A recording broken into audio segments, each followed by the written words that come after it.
FDC 1964-এ লুকায় লুকায় FDC gate দিয়ে ঢুকে শুটিং দেখতাম। খানাত রহমান শুটিং করে, আজিম সাহেব ডায়লগ বলে, শবনম ডায়লগ বলে। লাইটম্যান একটা খারাপ এসে দূরে গেছে, ভাই একটা কথা জিগাই। কি? ওই যে নাকের সামনে তো ডেকে, এটা বুঝবি না, সরেনতে।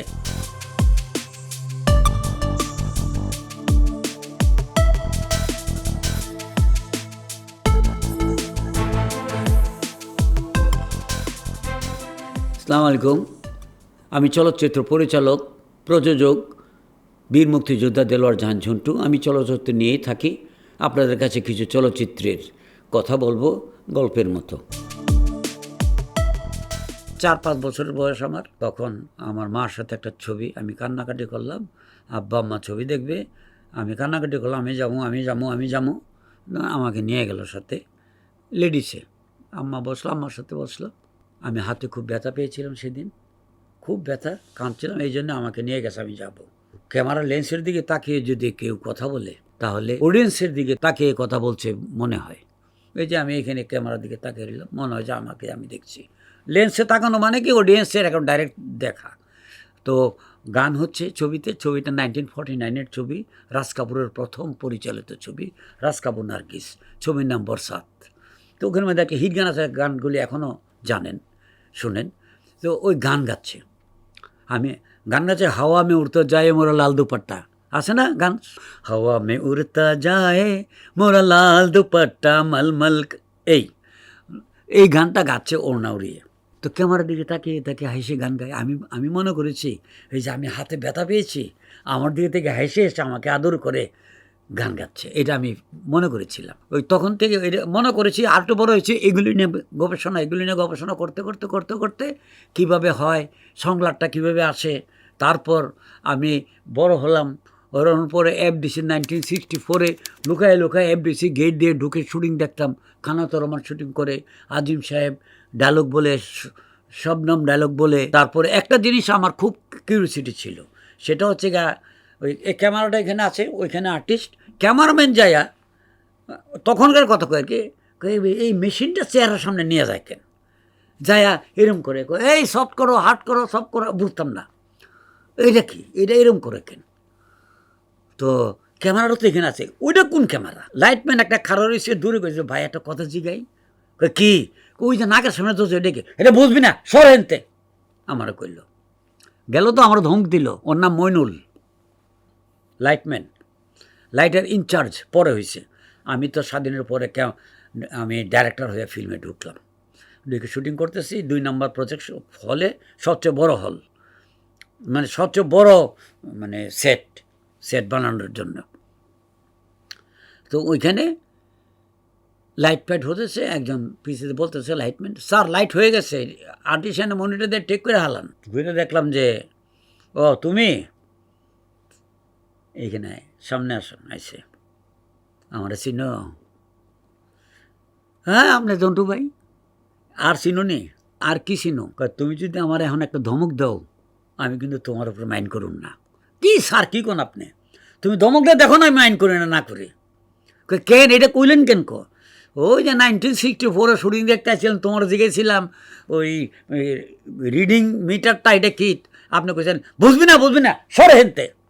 স্যার কি কন? স্যার জিবাত কামড় দেখা, কামড় দরকার নেই, ঠিকই আছে। মানে ওই ছেলেটা আবার আমার এখানে এসে কাজ করছে। ছেলে মানে কি? আমার সিনিয়র। আমরা সিনিয়রদের খুব সম্মান করি, লাইটম্যান হোক আর যেই হোক। কারণ ওই লাইটম্যানকে ছাড়া তো আমার ছবি লাইট হবে না। টি বয়কে সম্মান করি। অনেকে দেখতে পারে না, এই সর, টি বয় ছাড়া তুই শুটিং করবি কেমন? নায়ক বসে রয়েছো, তুমি কেউ পানি দে, পানিটা কে দিব? অ্যাসিস্ট্যান্ট ডাইরেক্টর, মেকআপ ম্যান তোমার পানি দিবে? তুমি খাইতে এলে তরকারির বাটিটা কে নিয়ে আসবে? ওই টি বয়। প্রত্যেকের বিরাট অবদান আছে একটি চলচ্চিত্রে, কেউ ছোট না, কাউকে ছাড়ার ছবি হবে না। এই আর কি। এইভাবে আস্তে আস্তে আমি স্বাধীন হইল। স্বাধীনের পর আমার একটা, এবার ওই কীভাবে আসলাম বলা, বর্ষাত দেখছি, ইন্টারেস্টেড হইলাম, কিউরিওসিটি জাগলো ভিতরে কীভাবে এটি করে। তারপর স্বাধীনের পর আমার একটা বন্ধুই বলা চলে, যদিও আমার থেকে বড়, তো কুমিল্লায় উনি ছিলেন সিনেমার রিপ্রেজেন্টেটিভ মানে যে আমি প্রডিউসার, কুমিল্লা আমার ছবিটা চলবে, পার্সেন্টেজে কত টাকা টিকিট হলো ওইটার থেকে পার্সেন্টেজ আমারটা আমি নেব। এখন 100 টাকা সেল হলে হলের থেকে যদি বলে যে 80 টাকা সেল হচ্ছে, 20 টাকা নাই, তাই না? আমরা প্রযোজকরা একজন রিপ্রেজেন্টেটিভ পাঠাতো হলে। শোটা আরম্ভ হয়ে গেলে ভিতরে গিয়া মাথাগুলি গন্ত, কয়জন বসছে, ফ্রন্ট স্টলে কয়জন, মিডল স্টলে কয়জন, রেয়ার স্টলে কয়জন, উপরে কয়জন, গন্ত। গনার লগে ওই যায়া তারপরে ম্যানেজারের সাথে বসতে হলের, আপনি সেল রিপোর্টটা দেন। যদি তখন কইতো যে এতটা ফ্রন্ট স্টোর, এতটা টিকিটের এত দাম, এই দাম, এই দাম, এই দাম, যোগ বিয়োগ করে যেন মার্কিং কাটিং না করতে পারে। দুজন মিলেও কিন্তু এখন মার্কিং কাটিং করে মালিকরে, ওই হল মালিকরে খায় ম্যানেজার, আর রিপ্রেজেন্টেটিভ খায় প্রডিউসারকে, এরকম হয় আর কি। তো ওই হিসাবটি ওরা কত। ওইখানে একটা ওই লোক ছিল সেলিম রাজার নাম, ওই রিপ্রেজেন্টেটিভ ছিল, ওর সাথে আমার পরিচয় হয়েছিল। যায় কুমিল্লা লিবার্টি সিনেমা হলে যাইতো বেশি, তো ওখানে গিয়ে ওরে ধরে ধরে ছবি পয়সা সারা দিকে ভালাইতাম, যে পয়সা দিয়ে দেখতাম। তো স্বাধীনের পর, ওটা পাকিস্তান পিরিয়ডের কথা, স্বাধীনের পর ওর সাথে আমার দেখা, স্ট্যান্ড গান কান দিয়ে আইতেছে, আইলো দেখলো, এই জন্টু ভাই চিনছেন আমার? হ্যাঁ চিনছি আমরা, সেলিম ভাই। এখন এগুলি করেন? না এগুলি করি না এখন, মানে রিপ্রেজেন্টেটিভ হলের করি না। আপনি আসেন, বাসায় আইলো, একদিন এলো, 2 দিন এলো, আমার সাথে ঘোরাঘুরি করতেছে, খান বসেন থাকেন। এবং আমার একদিন কয় যে, তখন আমার 2-1 বন্ধুবান্ধব আছে, পয়সা করি ওদের আছে, আমার কাছে কিছু পয়সা আছে। তো কইলো যে, এক কাম করেন, ছবি বানান একটা। ওই ছবি বানাবো কেমনি? ছবি বানাইতে তো অনেক টাকা লাগে। না, এত টাকা লাগে না। আমি কি আপনার কথা বিশ্বাস করব না? তখন একজনকে ধইরা বড় একজন পরিচালকের কাছে গেছি জানতে। কে? বড় পরিচালক, বিখ্যাত পরিচালক কামাল আহমদ। অনেক ওই যে অবাঞ্ছিত, এরকম বড় বড় ছবি, অধিকার, এইসব ছবি বানাইছে। ওনার লগে দেখা করলাম যে, আসসালামু আলাইকুম, আমি একজন মুক্তিযোদ্ধা, আপনার কাছে একটা জিনিস জানতে আসছি। বলেন। একটা ছবি বানাইতে কত টাকা লাগে? মাঝামাঝি আর্টিস্ট হইলে 5 লাখ টাকা নিচে ছবি হবে না। তখন 5 লাখ, স্বাধীনের পর চলে এলাম। এখন বন্ধু বান্ধব মিলে গেছে, 5 লাখ টাকা তো কোনো রকম সবাই মিলে জোগাড় করুন যাইব। আমার একটা গল্প আছে, আমি কিন্তু পাকিস্তান আমলে 21শে ফেব্রুয়ারিতে স্মরণিকা তৈরি করতাম, ম্যাগাজিন। 21শে ফেব্রুয়ারি দূরবীন, 52 থেকে 72, এইরকম স্মরণিকা তৈরি করে শহীদ মিনারে গিয়া বিলি করতাম, বেচতাম না, দিয়ে দিতাম, প্রেসে বানাইতাম। ওই যে খাটাং খাট, তখন তো আর এগুলি ছিল না। এখন ওই যে প্রত্যেকটা অক্ষর একটা বই বানাই ব্যয় দিয়ে তারপর প্রেসে লাগাই দিলে ওইটা ওই একটা করে পাতা ছাপা, এরকম খুব কঠিন তখন বই ছাপানো করে আমরা বেচতাম, ওগুলি বিক্রি করতাম। 21শে ফেব্রুয়ারি আমার লেখার একটা অভ্যাস ছিল। তখন করলো যে, ছবি বানাবো, গল্প লাগবো, আমি গল্প লিখলাম। গল্পটা লিখে নাম দিলাম লিডার। শাবানা প্রবীর থেকে নিলাম ছবিতে। কিন্তু এর আগে আমি যে লেখলাম, সিনেমার গল্প তো আলাদাভাবে হয়, আমি জানি, চিত্রনাট্য এইটা সেটা, চিত্রনাট্য কেমন লেখে তো জানি না। আমি তো ওই যে ওই রাইটাররা যেভাবে গল্প লেখে, এখানে ডেসক্রিপশন দেয়, আবার ডায়লগ দেয়, ডেসক্রিপশন ডায়লগ আছে না, উপন্যাস সেভাবে লেখলে তো হইব না। তখন আমি কইলাম যে, সেলিম রাজারে, তো এটা কীভাবে করুম? চিত্রনাট্য করতে হয়তো আমি জানি, এটা তো চিত্রনাট্য না, এটা উপন্যাস। তখন করলে যে, আমার কাছে একজন ডাইরেক্টর আছে, ওরা নিয়ে আসেন। নিয়ে আইসে, নন বেঙ্গলি, মদ খায়, খালি বাংলা মদ খায়, নিয়াজ ইকবাল, উনি আমার উস্তাদ। আমার কোনো কিন্তু উস্তাদ নাই, 1 ঘন্টার উস্তাদও নেই। উনি আসছেন, क्या कहानी मुझे दिखाओ, मैंने की कहानी এটা দেখাও हमारे, ये लीजिए, ये कहानी है मेरा। बांग्ला तो मुझे आता नहीं, तुम पढ़ के सुनाओ, हम सुनेंगे, बांग्ला समझता हूँ पूरा। तो बांग्ला तो मैं बोल रहा हूँ, कहा कहानी तो ठीक है, लेकिन इसको स्क्रिप्ट करना होगा। तो कैसे? को तुम कागज़ कलम लाओ, कागज़ कलम आनो, स्क्रिप्ट पढ़ते हो, कागज़ कलम आनो, बांग्लाई बोले कागज़ कलम आनছি, এমন সময় উপরে করে লিখো, লিখলাম। সিকোয়েন্স নাম্বার 1 লিখো, সিকোয়েন্স নাম্বার 1, এফেক্ট লিখো, ডে, নাইট লিখো, নাইট। এরপর লেখো সিএচ দাও, সিএচ কি? ক্যারেক্টার, শর্ট সিএচ, ক্যারেক্টার অমুক অমুক অমুক। এখানে টান, হাইফেনের মতো টান দাও, টান দিলাম। এখানে লেখো camera open and road. Open road कौन है? कोई से कैमरा ओपन होता है एक रास्ते पर, दूर से दिखाई दे रहा है एक आदमी पैदल आ रहा, মানে রাস্তার উপরে ক্যামেরা ধরা, দূর থেকে দেখা যায় একটা লোক হাইটে আইতেছে। লিখো কাট্টু, ওপেন এন্ড রোড, এক আদমি দূর সে আ রাহা, দূর থেকে একটা লোক আইতেছে, কাট্টু লেখো। কাট্টু কেমনে লেখুন? কাট্টু তো বুঝি, ওই যে কাট্টু যেমনি লেখুন না, সি ইউটি কাট্টু, মানে এখানেই এটা শেষ। লেখো ক্যামেরা ওপেন অন রোডের ক্লোজে ধরা, রোডকে ক্লোজে পাকড়ায় হওয়া, হ্যাঁ কইছে রোডের ক্লোজে ক্যামেরা ধরা, ওই যে দূরে চাইছিল জুতাটা ক্রস করে চলে গেল কম্প্যাক্টে। তারপর লেখো আবার কাটটু, আবার দূর থেকে লোকটা চলে যেতে, ওখান থেকে আরেকটা লোক আইতে সামনাসামনি আসলো, কাটটু সামনাসামনি দুজনকে ধরলাম। আমি বুঝে গেছি এটা তো শর্ট ডিভিশন, চিত্রনাট্যের শর্ট ডিভিশন এটা এইভাবে করে। বাস ওই দিনই আর করি নাই, এরপর আর ডাকেই নাই, নিজে নিজে লিখছি। ওনারা ডেকে আনি মাঝে মাঝে খাওয়াই, উস্তাদজি দাঁড়াইয়ে। উনি একটা ছবি করেছিল, আজও বলেনি ছবির নাম, মুক্তি পাইছে কিন্তু ছবিটা ভালো যায় নাই, চলে নাই ভালো। তো যাক, এইভাবে চিত্রনাট্য লেখাটা শিখলাম।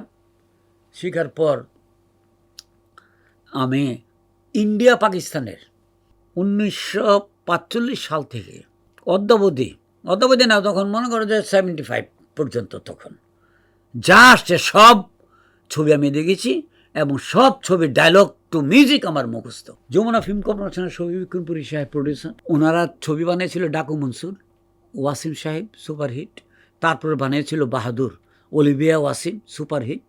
তারপর ওরা ইন্ডিয়ার ডাকু মনসুর হলো ইন্ডিয়ার জলপুরি ছবির গল্প, তারপরে বাহাদুর হচ্ছে গিয়ে ইন্ডিয়ার পাতল ভৈরবী ছবির গল্প। ওরা এখন সিদ্ধান্ত নিয়েছে যে এবার করব প্রেমনাথ মধুবালার একটা ছবি ছিল, ছবির নাম সাকি, এই ছবিটা করব। স্টার কর্পোরেশনে গেছে, ওখানে প্রিন্ট থাকে পাকিস্তানি ইন্ডিয়ান, গিয়া দেখে ওটার প্রিন্ট নাই, চিরা টিরা নাই। তো সাকির গল্প কে জানে, ছবিটা ভালো মনে আছে কিন্তু গল্প ওরা ভুলে গেছে, কে জানে। আমার এডিটার শহীদ, ওই যে ইবনে মিজান সাহেব বাহাদুর ডাকু মনসুর করছে, ওনার এডিটার শহীদুল ইসলাম। আমার লিডার ছবি তো এই এডিটার শহীদুল ইসলাম। ওখানে সাকির গল্প তো কেউ জানে না, এখন কী করুম। শহীদুল ইসলাম কয় শফিক কুনি সাহেব রে, আমার এখানে একটা ডাইরেক্টর ছবি বানাইতেছে লিডার, তো কিন্তু বসে বসে ইন্ডিয়ার পাকিস্তানের সব ছবির গল্প কয়, জানে, ওরা জিগামও জানে কিনা। পরের দিন আমার সে কথা, জন্টু তুমি কি ইন্ডিয়ার প্রেমনাথ মধুবালার সাকি ছবিটা দেখছিলাম, কি 47 বার দেখছি, মনে আছে, খুব ভালো ছবি, এবং এই beginning to end dialogue music সহ মনে আছে। তাহলে তুমি কালকে আমার সাথে এখানে যাইবা, কই শফিক কুমার সাহেবের অফিসে, ওদেরকে শোনাইবা। শফিক কুমার সাহেবের নাম জানি, বিখ্যাত, মানে বড় প্রডিউসার। যাবো, গেছি, দেখি ওখানে জসিম বসা, শোভা দত্ত বসা, সাবজুদ্দিন টগর বসা, শফিক কুমার সাহেব বসা, ওনার বড় ভাই কর্ণধার যমুনা বসা। গল্প শোনাইলাম, আমার কৃতিত্বটা কথা আমি বলি, গল্প শোনালাম, ওরা পছন্দ হইল, লেখেন, লিখছি, হয়ে গেল লেখা। শাবানা ওয়াসিমকে কাস্ট করলো, শাবানা ওয়াসিম আর ভিলেন জসিম। সামনের মাসের 11 তারিখ শুটিং, সব সেট, 1 মাসের শিডিউল শাবানা দিছে, ওয়াসিম দিছে। সামনের মাসে 11 তারিখ শুটিং সেট। ওদের সাথে আমার আসা যাওয়া শুরু হইলো সম্পর্ক। একদিন গিয়া দেখি শোভা দত্ত, জসিম, সবিক সব বসা, এম এ মালেক সব বসা। আমি গেলাম, কী হলো আপনারা সব আজাইরা নাকি? ঠিক এমনি আজাইরা? আজাইরা বলি, চা খাইতেছি, পেঁচাল পারতেছি। পেঁচাল পাড়ার দরকার নাই, আমার কাছে একটা গল্প আছে, গল্পটা শুনেন। আমি কইলাম, আরে গল্প দিয়ে দিছে, আমার গল্প শুনুম কি, বহেন চা খান। না শুনেন না, আজাইরা বলিছেন শুনেন, আর গল্প কই আর চা খাই, কায়টা শুনান। 1 scene 2 scene 2 scene 4 scene 5 scene করতে করতে করতে করতে ওরা আর লড়ে চড়ে না। 11টার সময় গেছিল, 1:30 2টা বেজে গেছে, খাওয়ার কথা কয় না, পুরাটা 3টা বাজে শুনছে। শোনার পর চুপচাপ এমনি বসে রয়েছে। হাজি সাহেব, মানে শফিক পুলিশের বড় ভাই, উনি হলে মেন। শফিক পুলিশ সাহেবরে কয়, গল্পটা তো কইছে রে, শুনছস? শুনছি। কিছু কইবি? কুমো, কী কবে? প্রেমনাথ মধুবালা সাকি বাদ, এটা করুম, এটা করুম।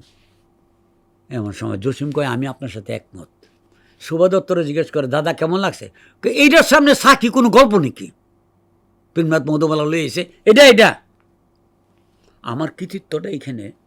অন্য একটা ডাইরেক্টর আমার কইছিল, আমার তো ছবি রিলিজ হয় তখন, ডাইরেক্টর নামে চলতেছে, একজন ডাইরেক্টর কইছে আমার একটা গল্প লিখে দেন, আমি শুটিং করি। মতিউর রহমান পানোয়ার নাম, নির্হারা একটা ছবি করছিল, ফ্লপ। লিখছি, শোনাইছে, গল্পটা সুন্দর আছে, লেখা দেন, আমার লাগলে আপনারা কমু। এই গল্পটা যেটা শোনাইছে ওদেরকে, আপনারা কয় যে গল্পটা কই আছে, আমার বাসায় নিয়ে আসেন, এটা করুন। আমি কোনো এটা তো আনন্দ যাবো না, কেন? 5 জনে লিখছিলেন, সে কিছু রেখে দেন, আমি প্রডিউসার পাইলে করুম। ওরা না জিগে আনতে পারুম না, আরে লইয়া হ্যাঁ না, না ওরা জিগাই লই, জিগেছে পরে করে বলা দিয়ে দেন, আমি করতে করুম, দিয়ে দিছি। এটার গল্পটার নাম রাখছে শোভা দত্ত, নাম দিছে রাজদুলারি। হেবক করা ছবি বাংলাদেশের, হেবক, শাবানা ওয়াসিম। এই রাজদুলারিটা আমার নিজের গল্প, আমার নিজস্ব গল্প বলে আমি আজ পর্যন্ত গল্প রাইটার হিসেবে টিকে আছি, আল্লাহর রহমতে। আমাকে এখনও পিছন ফিরে তাকাতে হয় নাই। দর্শকরা আপনারা চোখ রাখুন আইজন চ্যানেলে। আমি যা বলেছি এখানে আপনাদের জন্য এই চ্যানেলে বলেছি। আপনারা আমার কথাকে মনে রাখবেন এবং চলচ্চিত্র দেখবেন। ধন্যবাদ।